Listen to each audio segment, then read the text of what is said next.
question for you then. What is it that drives you today? Because when you're broke, you just want to be rich so that you can live a more comfortable life. You can have choices.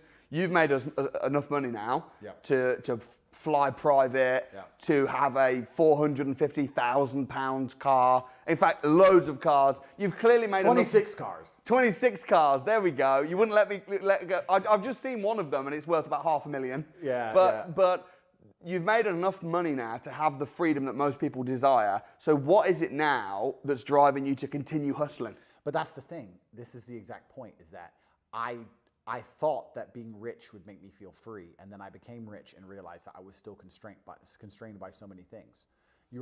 Money will buy you some freedom, and it's kind of like the carrot they dangle over the masses, saying, if you get rich, you'll be happy because you'll be free. But if you're perspicacious enough and you're intelligent enough, when you get to the top, you will look around you and realize you're still not free. And I am still looking for the same thing I was always looking for, which is freedom. And to have freedom, you need to have power and you need to have influence. The truth of the world is that if you want to be a free individual, you need to exist outside of the constraints which have been applied to society primarily to keep the society functioning. It's like speed limits, right?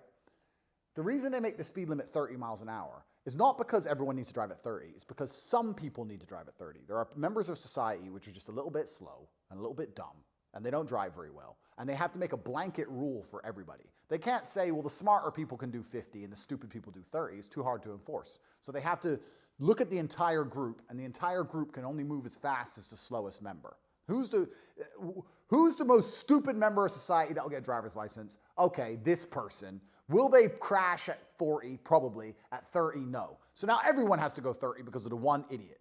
This is how society works, right? And as I got rich and as I got more powerful, I've realized that all rules are like this. Every single rule they make is like this. It's designed with the most stupid, basic, average people in mind, the most low IQ, uninteresting, the most dullard individuals are the people who are dictating the pace at which life is lived if you're a peasant or a peon amongst the system which is bestowed upon you by the elites. And I refuse to do that. Every single person who is truly free on this planet ignores the laws and they ignore the rules because the rules are not made for them. The rules are made for the people they see as below them. And as I got money, I started to make money and everything was fine.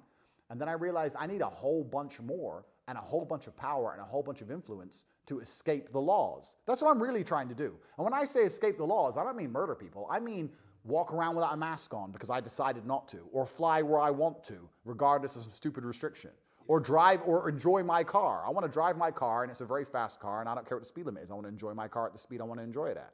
And all of this can be done with enough power and enough influence. But money's only the start of that. Then you have to network. Then you have to make powerful friends. Then you need to, you need to be, it's kind of crazy to me. You know what's crazy to me? I started at the very, very bottom, right? Now I'm at pretty high up. Like, I just bought a Bugatti. So when I bought my Bugatti, I went to the Bugatti dinner. There was a dinner for Bugatti owners. I'm sitting there with a Russian oligarch and a sheikh and like this other guy worth 400M and all these Bugatti owners and me. And I'm sitting there. And it's so interesting to me that I went from conversations on a council estate with like 4 or 5 of my boys in Luton up to like Bugatti owners and 4 or 5. And I've listened to every conversation all along the way. And once you get up to the top, there's a lot of conversation very much about the fact that the best thing about being rich is just ignoring the law.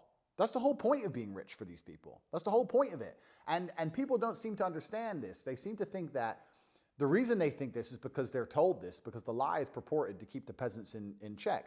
Because if the people who were genuinely doing the real hard work out here understood how much the people at the top ignore every single restriction in law, there'd be mass riots near overnight.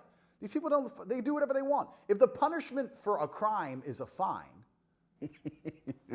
then the activity is legal for a price. Right. Well, the thing is when you're parking, when you get parking tickets. Sometimes I think, well, the fine is £25.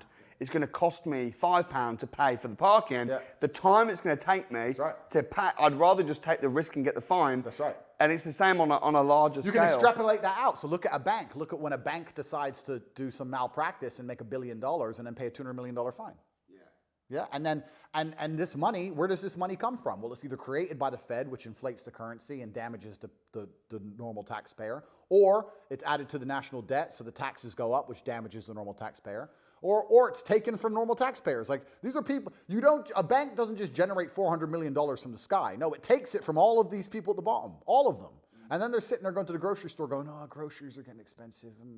But maybe if I vote for this guy, he'll save me. It's all a con. It's all a lie.